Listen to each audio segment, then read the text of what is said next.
We already did the Big 12 and the SEC win total predictions. So, Jake, today we're going to talk about the Pac 12. Yeah, the Pac-12 is one of the most important conferences when it comes to college football gambling. These are always the last games of the night on Saturday, so these are the games that determine whether we have winning days or losing days on BroThrow. And the Pac 12 is actually one of the best conferences in the entire country this year. So, we actually want to know what these teams have going on and which teams we should be betting on. But if you're new here, make sure you hit the subscribe button so you don't miss any of the videos that Jake and I make, because we'll be doing plenty of them throughout the entire season. With that said, I want to start off with Oregon State over 8.5 at plus odds. This is a team who won 9 games last year. Their 2022 win total was set at 5.5, and they obviously crushed that. They had 3 losses to top 12 teams, but that's expected when you play teams like Utah, Washington, and USC. But I want to talk about the offense, an offense that brings in a quarterback who has had a bit of a pass. He's started 3 years at Clemson, and he wasn't used properly or developed the right way under those last 2 OCs, and now he's coming into an Oregon State offense that primarily likes to run the ball, but will definitely find a way to utilize his skill set. He's expected to beat out Ben Branson, who threw for 1,400 yards in 7 games as a starter last year. But DJ's bringing in 6,500 total yards and 51 touchdowns of experience in 3 total years as a starter. So he's someone I'm looking to make a big step, especially at a team who's going to help him and basically utilize his skill set better than Clemson really could. They lost their number 1 and their number 4 receivers, but they combined for less than 1,000 yards together, and the passing game wasn't the strength anyway. So the 3 returners they do have are in a way better position to succeed on the outside this year. But the real threat isn't at receiver. The real threat's going to be in the backfield, where they've got Pac-12 Offensive Freshman of the Year, Damian Martinez, coming back for his sophomore year, who led the run game that ranked 28th nationally. He had 6 100-yard games, and he averaged over 6 yards a carry, but he didn't do it alone. The other 3 running backs who helped hit 2,000 on the ground, and they return all of them. So this is a team who's got 4 of the same offensive linemen from last season coming back. They've got a new QB and some really solid running backs. I love the offense. I'm expecting them to take a big step forward. They've gotten better on D every year, and they had the number 1 total D in the Pac-12 last season, but they are losing their top 2 corners to the NFL, and they lost Omar Spates, who was their leading tackler, to LSU. They might not be the best in the Pac-12 again, but with multiple all Pac-12 linemen, a first-team safety, and a transfer pass rusher from Wyoming, they're going to be fine. The schedule is actually looking pretty good. They've got 3 free wins against San Jose, UC Davis, and San Diego State, and then every other game's a toss-up. There's no guaranteed loss, which means they're only going to have to win 6 of their 9 toss-ups. You get Washington, Stanford, UCLA, and Utah at home, Washington State, Cal, Arizona, Colorado, and Oregon on the road. I think this is a team who will threaten for Pac-12 championship contention, and I'm loving this over at plus odds. Yeah, as you said, the run game for Oregon State was really the strength of their offense last year. Damian Martinez ended the season as one of the best backs in the country, taking 6 straight 100-yard games in a row. And DJ Uyunglele's strength on offense is in his size and his speed. He's a great runner out of the quarterback position. So I expect the run game to be super strong. Yes, they're losing those key defenders like you said, but in this horrid defensive conference, they still might have the best defense anyways. They don't have to play USC. They get Utah and Washington at home. And then Oregon being that last game of the season, a rivalry game, anything could happen. As you said, every game on the schedule, they have a chance to win. And I really like their coach, so I think they're going to have a really strong season. I like the 8.5 at plus odds for sure. Your first pick is Washington over 9 at minus 130. What are the thoughts there? Yeah, I really like Washington over 9. You get plus odds again here for a really, really strong team. Michael Penix Jr., the returning quarterback, led the country in passing yards last year, and his top 3 receivers are all returning. So that offense, which is already probably the best pass offense in the country, is going to be even stronger, even better, even more tightly knit. They're knowing exactly what they're doing. Their timing is going to be on point. The coach is returning. It's just a great amount of synchronicity returning from the previous season. They have 3 All-Americans on this team returning from last year. Penix, Romeo Odunze, one of their receivers, and Trice at defensive end. So they got a lot of talent on this team. Their schedule really not too bad overall. Yes, they have Michigan State on the road and USC on the road, but I would expect them to beat Michigan State. I don't think Michigan State's going to be particularly good this year. That USC game is going to be a war. And everything else is a toss-up or a guaranteed win. Oregon and Utah at home, they're going to have a chance in every single game. And I think they're going to get the job done in at least 10 games. They scored 37 points, 10 of the 12 regular season games last year. I expect the offense to be better. They already got this number done last year, only having 2 losses. And I think the team's going to be better. So Yeah, I think Phoenix is a legitimate Heisman threat. And like you said, they've got so many returners coming back. And I think the defense is actually potentially going to be better than the offense. The defense does return a ton of guys. And although the offense does have some fantastic receivers, Washington's been known for their defense in the past. And I think they keep up that tradition. So I'm going to ride this over with you. I'm also going to sprinkle Phoenix for the Heisman. My next pick is Arizona over 4.5 at minus 144. And I saw this for over 5 as well, but I like taking the 4 because this could be a team who wins 5. Jed Fish is going into his 3rd year, and that's when most coaches see the biggest jump. But with a schedule that features 5 top 25 teams, they're going to need at the very least to match last year's production. And honestly, I don't think that's going to be too hard. Because on offense, they returned 8 starters, who includes Jaden DeLora, who threw for over 3,500 yards, and he's got one of the best receiving cores in the entire Pac-12. Now, they lost Dorian Singer to USC, who's a top 10 receiver nationally, but they've got Jacob Cowing back and Tatarioa, I don't know how to say his name, McMillan, who both return, and they're both going to be future draft picks. The offensive line returns 2 preseason all Pac-12 picks, and their 2 running backs combined for almost 1,200 yards last season.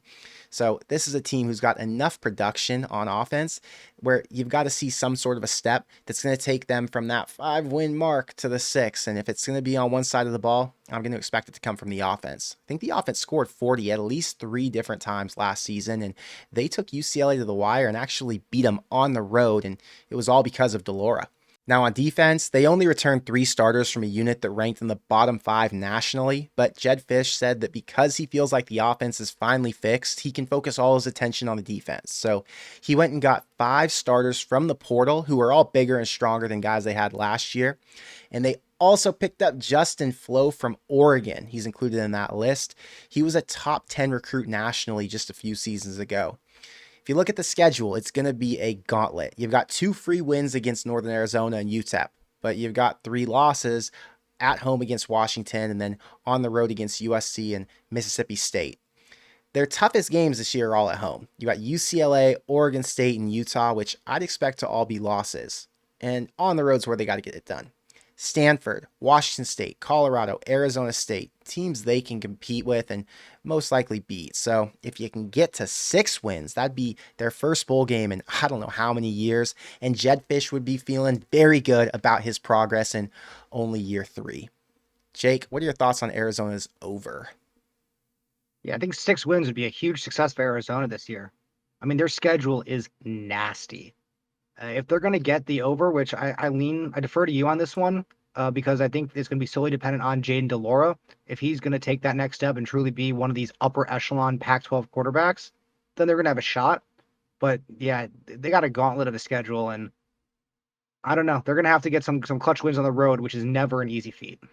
You know, it's very similar to last season, the schedule is at least. And they did take care of business against UCLA on the road to hit 5 last year. With 8 guys returning on offense, I think they're going to score more points a game. Last year, they averaged 30 a game. This year, let's expect 35. And if they can hit 35 a game, I think this is a 5-win team at the very least. And getting those new starters in on defense can only be a good thing. I mean, as you said, they were a bottom 5 defense in the entire country last year. So getting in some new guys really can't hurt. You can't get worse. I think that's the point. And if you can't get worse, then there should be some optimism. Okay, your next pick is USC over 10 at minus 115. And this was a team who you and I were both on last year. I think it was over 9.5, and that was a slam dunk. Yeah, USC last season was one of our top picks because of Lincoln Riley's proficiency in the transfer portal. He had the number 1 class last year, and he did it again, bringing another top 5 class to Southern California. At this time, the focus was on the offensive line and the defense. Virtually all of the transfers that came in are on defense or the offensive line, with a few key pieces at the skill positions.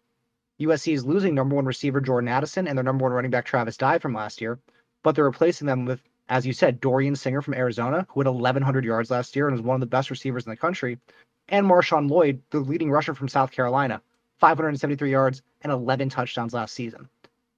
Put that together with Brendan Rice, Mario Williams, and returning Heisman Trophy winner Caleb Williams, Lincoln Riley's got another potent offense out in USC. Lincoln Riley has gone over 9.5 wins, over 10 wins, every year of his career, besides the COVID-shortened season. So this is a guy who, no matter where he's been, no matter what the roster is, he gets it done. They have a fairly favorable schedule this year also. UCLA, Washington, Utah are at home. Notre Dame and Oregon on the road are definitely going to be their two most troublesome spots. But if they lose those and take care of business on the rest, that's still a push or an over if you get 9.5. And I think they got a chance to win one, if not both, those games. The USC is going to be one of the strongest teams returning in the country. They're going to have the target on their back from all the other Pac-12 teams, which is a little bit of an issue. But again, Lincoln Riley, he's one of the best coaches in the entire country. He knows how to get the job done, and the schedule is favorable enough that I could see them potentially even going undefeated and not really be surprised. Yeah, well, I'm not going to be able to side with you on the undefeated statement. I think the Pac-12 is really freaking good, and anyone can win it. I'm probably going to actually take the under. Give me USC on the under. You have to play Washington. You have to play Utah. Those are two teams who can give them serious problems. USC hasn't beaten Utah in the last year, or last 2 years, I guess. They're going to want heavy revenge on Utah from last season. Utah cost them a shot at the college football playoff, and you know that they're going to have revenge on their mind. I think they're going to win that game for sure. Their history says they struggle against Utah, so it's a dangerous pick. I'm going under on USC, but I'm a hometown guy, and I love USC. I grew up with them, so I understand the pick and why you're siding with them. I'm going to move to Colorado, under 3.5. Odds are at -170. Terrible odds, but I think it's a great pick. This is a team who won a single game last year, but a team who doesn't return anywhere near enough production to make an accurate prediction based on last season. But this is the most polarizing team and the most polarizing head coach in America. No one knows what to expect since they have a completely different roster, and we don't really know how Deion's going to fare in his first season in the Power 5 in Division 1 alone. So on offense, they've got new offensive coordinator Sean Lewis, who was the head coach at Kent State the past 5 years and has a ton of experience running a fast-paced offense like Deion wants to run. And Shedeur Sanders is one of the better quarterbacks in the country with pro talent, but he's still not even a top 4 quarterback in his own conference, which really just tells you how deep the QBs in the Pac-12 are, since he is actually really good. The offensive line returns 3 starters and picked up 6 transfers who all came from smaller schools. Not sure how many of those starters are actually going to be able to start on this team, but they are guys who are coming back.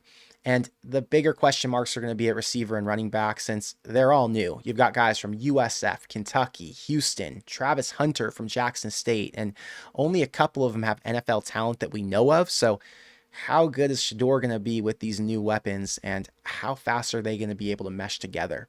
On defense, you've got Charles Kelly at defensive coordinator, and his most recent success was at Bama as an associate DC and then Florida State as their coordinator when they made the playoff back in 2014. But they've only got 1 starter returning at safety, and outside of him, every single body is going to be a transfer. There is some talent because you've got former Power 5 starters in the lineup, but again, the question is how fast can they get on the same page? Playing in the Pac-12 this year is a nightmare because of how deep this conference is, and then having to open up with Nebraska and TCU early isn't going to help them get in rhythm.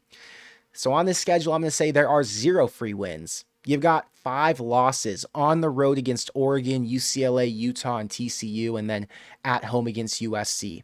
7 toss-ups. Can they win 4? Nebraska, Colorado State, Stanford, Oregon State, and Arizona at home, and then ASU and Washington State on the road. I'll say they win Colorado State at home. Maybe they can beat Stanford or Arizona at home, and then they got to win Washington State and ASU on the road. I don't see it happening. I think they win one of those 2 on the road, and then Colorado gets to 3 wins. So not the best season that Deion would be hoping for, but you know, it's progress when you only won 1 in 2022 and you've got all these transfers coming in. Yeah, their 3.5 win total is such an anomaly compared to all the other teams at the top of the transfer portal rankings. Colorado actually was the number 1 transfer portal team this season. Not that that's much of a surprise. Deion said he was going to come in and gut the entire team, which he did. Only 2 starters returning. The team was just not good. These guys didn't deserve to play on the team that Deion wants to build. He wants to build a top contending team in the Pac-12. He wants to prove that he can compete with the big boys and then get out of there for a different job, but that's a different video. At the end of the day, even with all this talent coming in, It's going to take them a little bit to get used to each other, get used to winning together. If you like the over, I think it's entirely belief in Dion as a coach. And I do have a lot of belief in Coach Prime as a coach, but the out of conference schedule is just too tough with the TCU and Nebraska being very likely losses. The TCU spread is already out. They're 22-point dogs. And the Nebraska spread is also out, and they're 8-point dogs at home. So Vegas not really expecting much in either of those two games. And I think the Pac-12 schedule is going to be a grind. It is a very deep conference, as we said. And I don't know if Shador is going to have enough talent around him to get it done compared to a lot of these other teams. And your last pick is Cal under 5.5 at -130. Yeah, Cal's just another team that's kind of at the bottom of the conference, and they don't really have the talent to compete with the rest of these teams in the Pac-12. They've got 6 guaranteed losses on the schedule, in my opinion, just off the rip. They would have to win the other 6 games because they're not beating Washington, Auburn, Utah, USC, UCLA, Oregon. So they would have to win the rest of the games on the schedule, including at North Texas, who's a very strong team. They made it to the conference championship game in Conference USA last year. At Stanford, the biggest rival on the road. You know the Stanford fans are going to hype for that game. And Oregon State, who we both agree is very good this year. They lost their starting quarterback, Jack Plummer. He's going to Louisville to join his former coach, Brian Brom. And coming in is TCU transfer Sam Jackson, who was never able to really get on the field. He's a complete raw talent. We don't really know anything about him. What we do know is that head coach Justin Wilcox is kind of on a downtrend with the team. His best record in 7 seasons with the team, 2019. And since then, they've been slowly drifting back towards the bottom of the pack. I just don't see the talent. I think their schedule is insanely difficult. And I just don't believe in the team to get it done. So give me the under 5.5 all day right here. Yeah, Wilcox was trending up at one point, and then everything kind of fell apart. I've never been a big believer in Cal and being able to get back to where they were. There are just so many other teams in the Pac-12 with a lot more resources and a lot more history, so I will be taking the under with you here. Jake, thank you for your picks, and I will see you in the next one.